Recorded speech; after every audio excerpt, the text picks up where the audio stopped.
Okay, Kit, thank you for doing this. Are you okay with us sharing this recording of your story publicly? Yes. Thank you very much. Can you or anyone that you may mention during your story get in trouble or face legal prosecution due to anything you shared during your story? No, Sweet. Okay, thankfully. I'm going to mute myself. You can identify however and take off. Excellent. All right. So I am Kit. I'm an alcoholic and a compulsive overeater. But I think I mostly want to talk about alcoholism today. We'll see. We'll see what comes out because it's all kind of, connected. But on the alcohol side, my sobriety date is May 16th, 2016. I have a home group. It's the Marina Center Women's Meeting in West LA on Monday evenings at 5:30, which is, temporarily being hosted on Zoom for the time being. And I have a sponsor, and my sponsor has a sponsor. And the only reason I mention that is because there have been times in my sobriety where I had a sponsor who did not have a sponsor, and that didn't really work out so well for me. So it's something I really look for in a sponsor, and it's something I think is really important. So, what it was like, what happened, what it's like now, I'm not the biggest fan of drunkalogs either. It's not like we all ended up in, 12-step recovery or recovery, whichever type of recovery you're in, because, you had a bad weekend or, you know, something went wrong, or I don't know, you got dumped or whatever. It's like all of us have stories, and I have one too, and it may not be the most dramatic story, but I think it is important. I was originally born in rural Montana in the very early 80s. I have a brother and sister who are twins, and they are 14 months younger than me. So, just kind of Irish triplets is what they call that. A lot of kids all at once. My parents were really well educated, like career oriented people. So they had kids later in life. I don't think they expected to have three like all at once, but they were driven people, and they were like pursuing their careers and trying to manage, a sudden like, suddenly having like a big family and that kind of stuff. And so, my childhood was fine. I always joke and say my siblings are my first resentment because they were breathing my air. And I think I really felt that way, and um it was really normal, especially, in rural areas like back then, to like put whiskey in the bottle, when your kids are teething, or we did a lot of stuff outside, skiing and out at the lake in the summers when the weather was nice. And I really do think I was born with the disease of alcoholism because as a child, like I felt very stressed out, like my parents were overachievers and I'm the oldest of those three kids. So I felt that there was a lot that was expected of me, even at a very, very young age. And we would be out at like a lake or a ski resort or something. And the adults would be, relaxing, sipping drinks and having a good time. And I wanted what they had. And I remember being like 5 and like walking up for sips of beer, and, people would give it to me. It just wasn't a big deal back then. It was a different kind of like a different time. And I think it's still like that in a lot of parts of America, but certainly not in California where my family moved and I ended up growing up.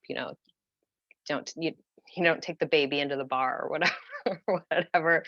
So I know from a story my mom told me that I had to have my stomach pumped when I was 2 because I found a glass of fermented orange juice somewhere and like chugged the whole thing. And it just, to me, it's just more evidence of my disease. Alcoholism runs in my family. Apple trees make apples. I'm the lucky winner. It is what it is. I don't think that any of those things that I just shared contributed to me being or becoming an alcoholic. I'm very close with my brother, and he is a year younger than me, and he's like Mr. Normie Pants. Like he's just so normie, and he grew up under the same roof that I did. And one part of my story that is really important to share is that my sister, so my brother's twin, she suffers from mental illness and of, you know, pretty pretty severe at times and mostly untreated as a child. And I shared a room with her like a lot of my childhood, and she just I basically I dealt with a lot of like very unpredictable behavior and a lot of violence. So I had, even though I had like part of my childhood was very loving and adventurous, and there are a lot of good memories, I also had a lot of violence in my childhood, because she would just snap, and a lot of times that was projected towards me, and I got really good at defending myself. And so the number of physical fights and, just things that happened were, in retrospect, like completely abnormal, but to me it was normal. That was the only thing that I knew. And my family moved to California when I was in third grade. Total culture shock. Grew up here. Went to middle school and high school here. We settled in a suburb, like a nice suburb outside of San Francisco.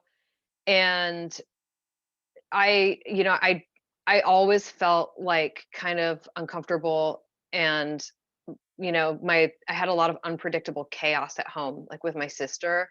And so there was a big part of me, and also the expectations of my parents. It's like my mom has a PhD, my dad went to law school, like they were really well educated people.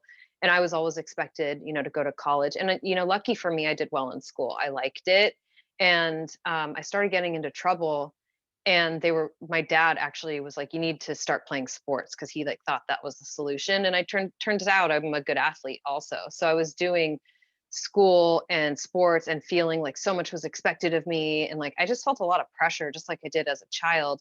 And I wanted, an escape for that. And alcohol back then in California in a nice suburb was not that easy to get. It just wasn't. You couldn't just walk into like a liquor store, with a fake ID, which I did many times, but not, we have to go into like bad neighborhoods and stuff to try to get away with something like that. So, substances are certainly part of my story.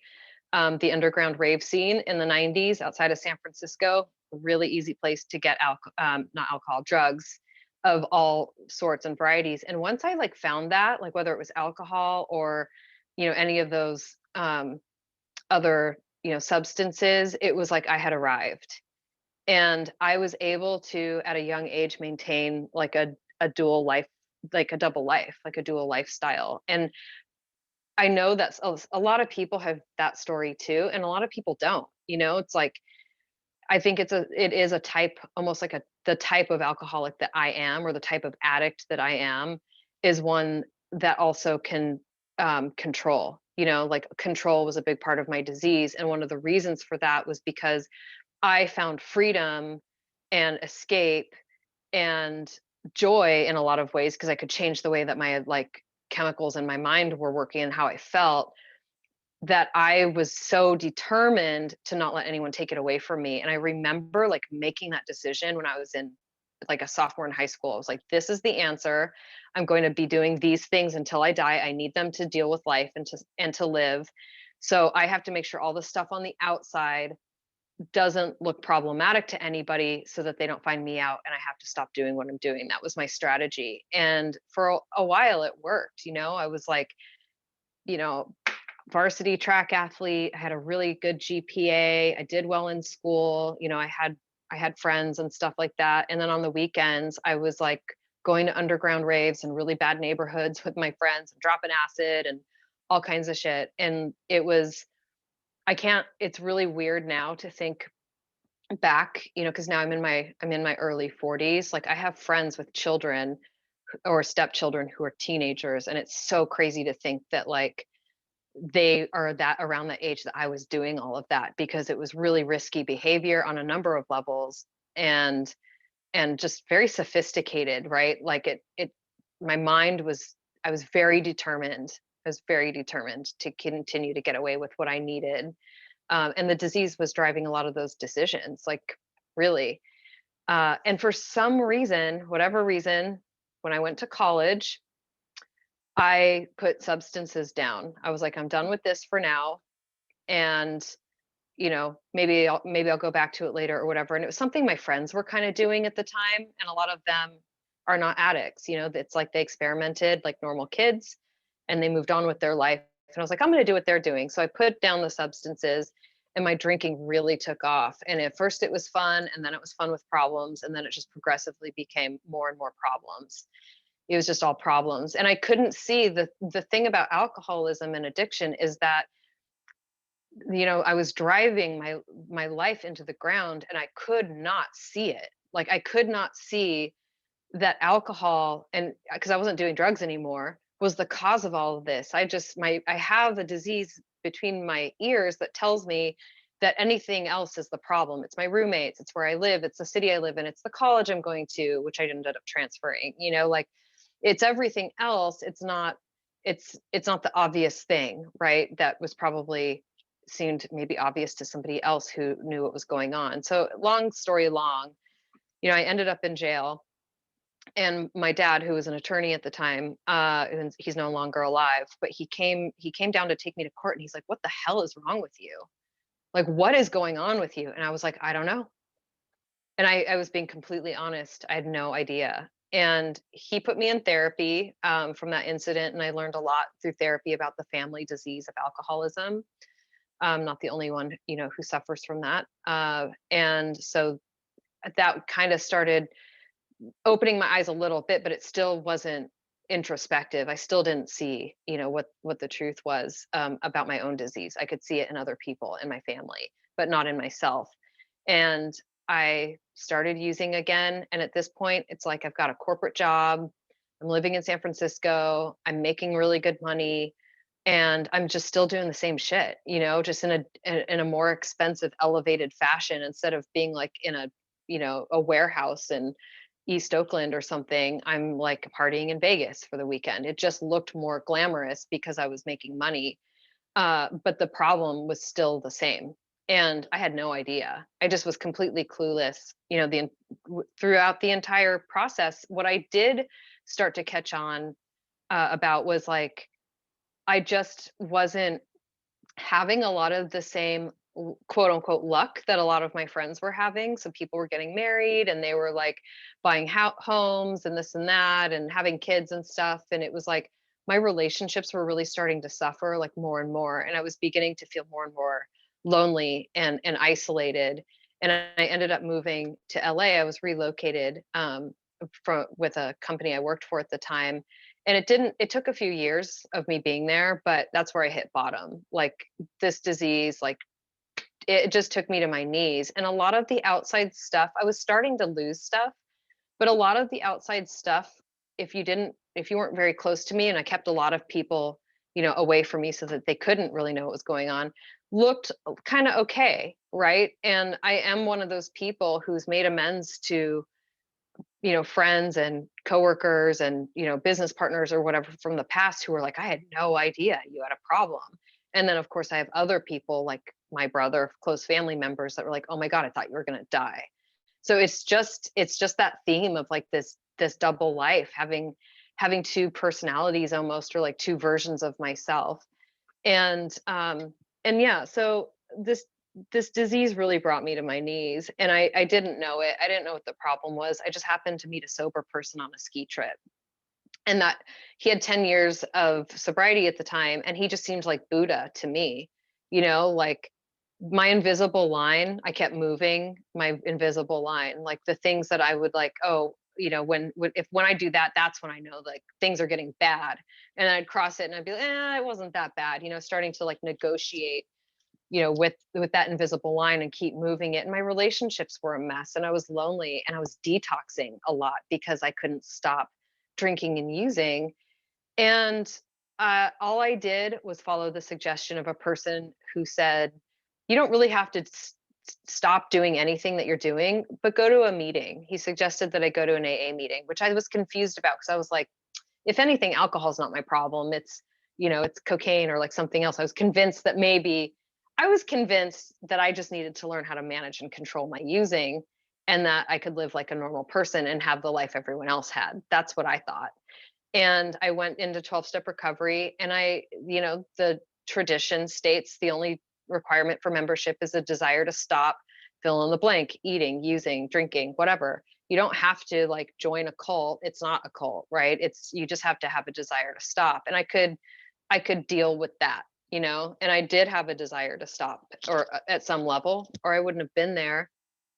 And I, um, with a lot of just negotiation. I wasn't really sure about the whole thing. I wasn't convinced by any means that I was an alcoholic or that I had a real problem. I just knew I thought I had to learn how to control it.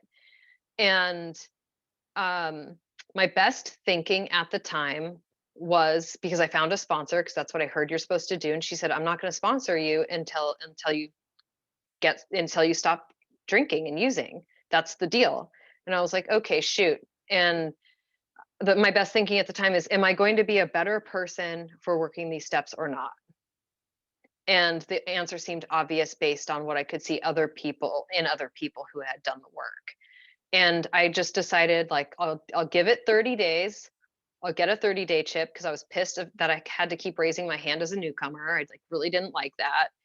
And I was like, I'll give it 30 days and I'll give it a try, and I'll reevaluate in 30 days. And I'm not even kidding. Like 30 days later, I was on Maui, like, with friends, like, and I was really being given a sign that I was on the right path. And I think that's really important if you're early in recovery and you're not sure, and you have a head like mine that's like, you don't belong here, you don't need these people, you don't need this program. That's your thought process, and because that was my thought process. I really encourage you just to look for signs that you're on the right path. And I still get those 5 years later, right? I still get messages that this is the right path. And that was what happened. My life 30 days later was so much better that there was no negotiating.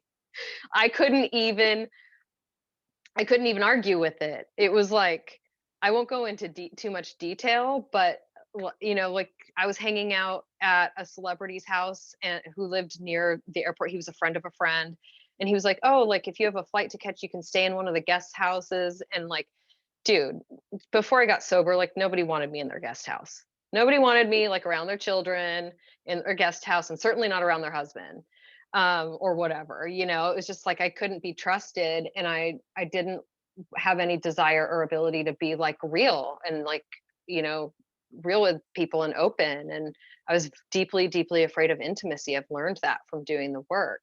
And, when I say the work, I mean the steps. So speaking of the steps, because I now work them in two programs, I'm recovered in OA, and we use that word because it says in the forward to the first edition that these are people who are recovered from alcoholism.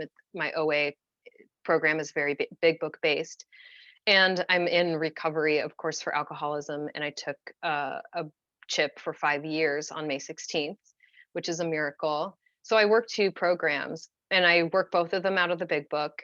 And I'm always working steps. I am working steps and working steps and working steps. The elevator for me is broken. Like, I got sober in my mid 30s. I had nothing. My relationships were a mess. I was spending all my money on partying and, being just crazy. I had no idea how to be like emotionally vulnerable with other people. I was really I was really headed towards a bad bottom. I mean, I hit my own bottom spiritually, which is why I got sober, but I was really headed in the wrong direction. And who knows how long I could have bumped along that bottom until I was 70, till I could have gotten a car accident. I mean, who knows?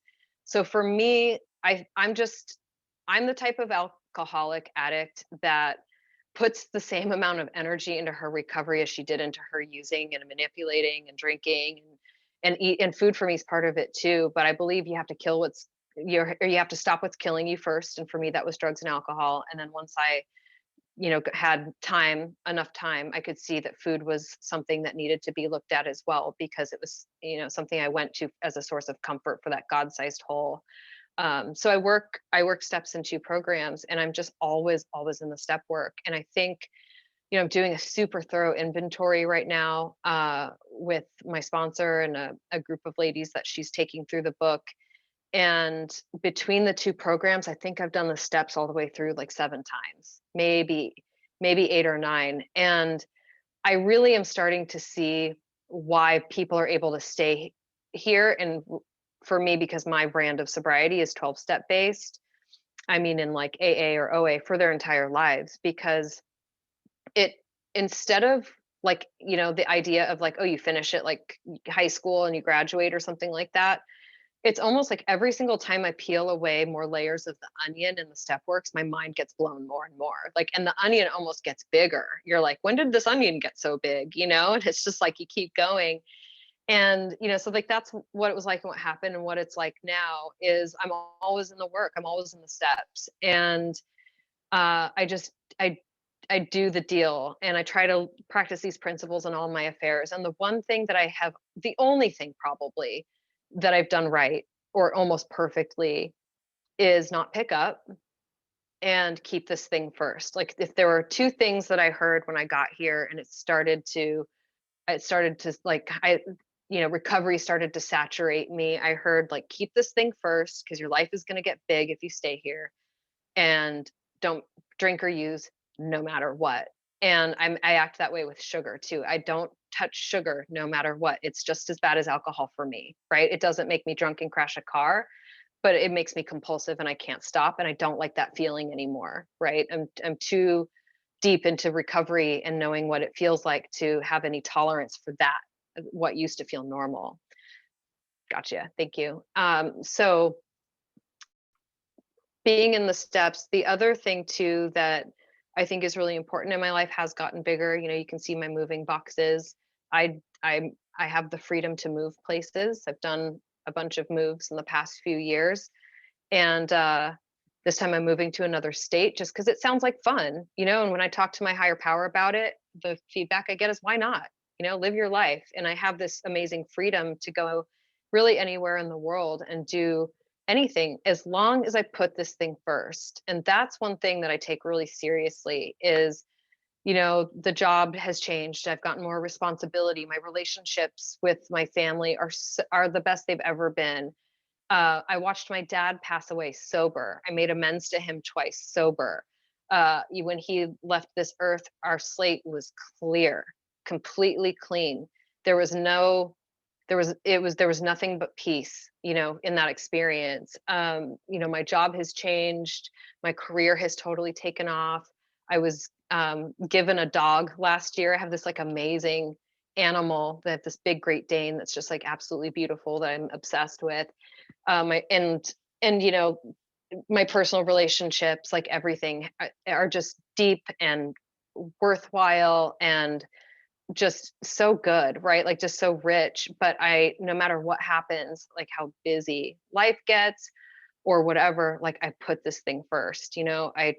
I have commitments at my meetings. I suit up and I show up. Like we're doing this podcast tonight. I had a super busy calendar today. This is easily the most important thing that I've done today. So that's something I'm really big on, is just making sure that like I've lost my right to think that I know what is most important and best in terms of priorities in my life. So I just default to what was wired into my brain. And, I couldn't save my ass and my face at the same time, and I still can't. So, so this is what I do. And then, as far as what life is like now, because I've touched on it kind of like a little bit throughout, a lot of things have happened, in 5 years. And then I got abstinent from sugar and addictive foods 2 years ago, and I had one slip, and I came right back in. So, but basically, I've had abstinence in that program for 2 years, and I just like my biggest problems today are in areas that I didn't even have areas 5 years ago.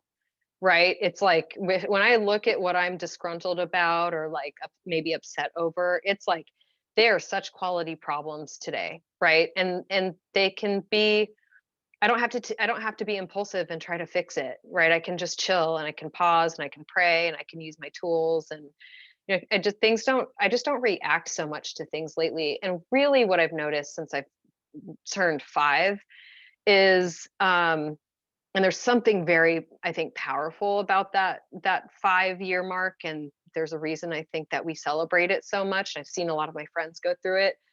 I always have been a pretty like stoic person. I don't cry in front of people. I don't like to share too much in terms of like intimate details about my life. I don't, I've always just kind of been that way. And drugs and alcohol just made that worse. And lately, I feel like I'm just the biggest softie. I feel like if my heart was an egg and God just like cracked it open, and I like don't even care anymore. I'm like, I love you. And like, like I'm always like hearting people's text messages. And it's like something has really changed, and that's very difficult to articulate and explain. But it's love. It's like I have and feel love on such a regular basis, and I'm not afraid to share it with other people because I think I think that partly, there's a lot that goes into that. There's a lot of history and trauma and, all of the things that like make us each unique that go into like why that is so important to me, right? But having the courage to show others and tell others and express to others like how much I care and feel for them, because I feel love like through my heart now that I give to other people, and a lot of times I don't even think it's me. It's like I'm just open. I'm like, use me, make me useful. Tell me where you want me to go, what you want me to do, and I just sort of like do these things. And I just never would have been that way before. So I'm a lot more vulnerable. I think that's the biggest change in like who I actually am as a person. It's not really about the outside stuff, right? Like I was unfortunately like too smart for my own good. If I had a freaking dollar for every time somebody would tell me that, I was like, you are too smart for your own good. And I've come to learn like you cannot be too stupid to follow a 12-step program, but we bury a lot of smart people. And I was almost one of those people. My parents are really smart. So it's just like I got lucky that in a way, I got a pretty good brain to use. And that brain worked against me for a lot of years, right? Like I used that to think my way out of situations so that I could feed my disease. Like that's just where I was for like many, many years, well into my mid 30s. And now that I don't do that, I have a lot of freedom to use my mind for things that my higher power directs my energy towards. And I know it's time to wrap up. So I'll just finish with this because this is my favorite thing about what it's like now. And that is I drank and used like a crazy person from about 12 to 36 years old. And now that I'm sober and I don't have any of that drama and nonsense, I still have a ton of energy, right? I still have that like sort of, energy that I put a lot of it into drinking and using. Now I just put it into like whatever I want, whatever God wants. And so I'm moving, I've gotten super into bodybuilding. So like that's a passion of mine. I'm in the gym 4 days a week. I do outside cardio 5 days a week. I walk my dog. I see my friends. I go to two 12-step programs, go to my meetings and my commitments, and I work full time in like a career job. And like that to me is not only incredible and maybe a little insane, but it fuels me. Like this for this addict alcoholic, like I do have a big God-sized hole, and it's been filled with a lot of things that have been gifted to me 100% because of sobriety. It's not me. It's not my talent. It's not my intellect. It's not any of those things. It is I just moved out of God's way and chipped away at all of the and took the trash out over and over and over again. And I hope I continue to do that for the rest of my life. I could not be happier. So thank you.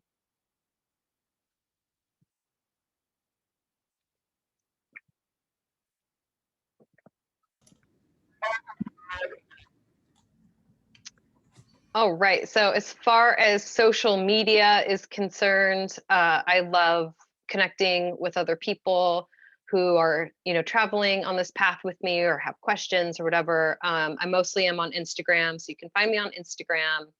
I am at SAAS underscore and underscore supersets. So SAS and supersets. That's me. I hope to hear from you guys.